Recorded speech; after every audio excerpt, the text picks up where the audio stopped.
भुलाइल, छूट गईल धभाइल मंगल चांद के मिशन भुलाइल।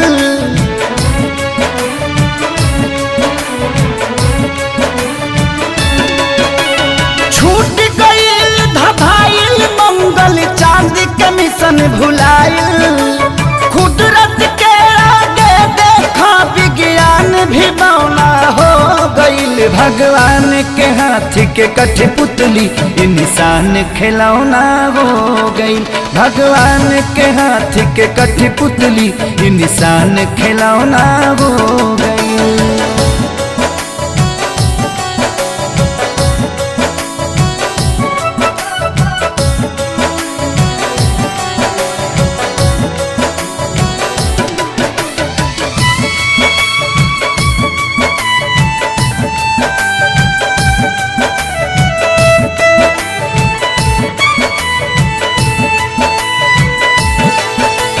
सब कर धन के ऐठल घर में बैठल बैठल मेट गईल।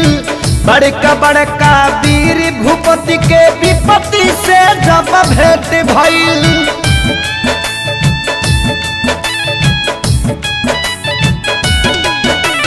सब कर धन के ऐठल घर में बैठल बैठल मेट गईल।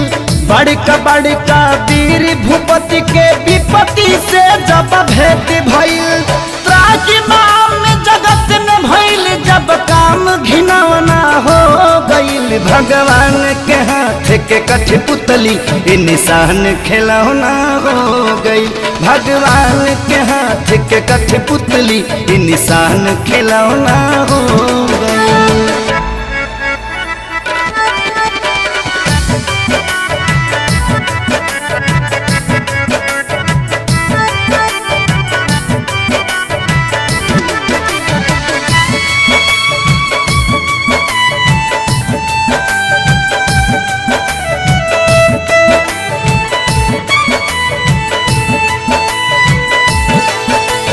माथी पकैसन मौत नाचे देखनी जब नजार हो।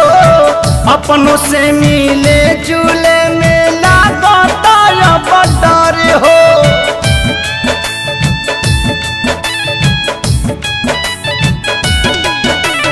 माथी पकैसन महुअत नाचे देखनी जब नजार हो। अपनों से मिले जुले में लागता अब डर हो।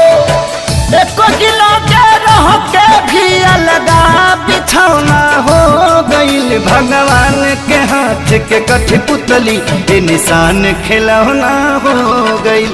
भगवान के हाथ के कठपुतली इंसान खिलौना हो गईल।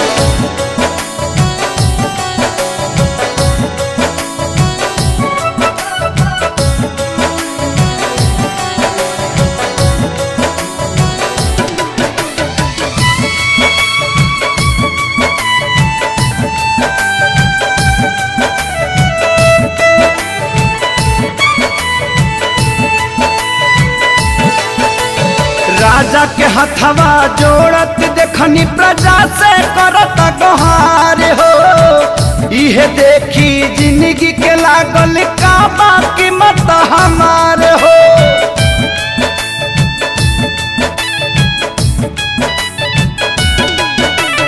राजा के हथवा जोड़त देखनी प्रजा से करत गोहार हो।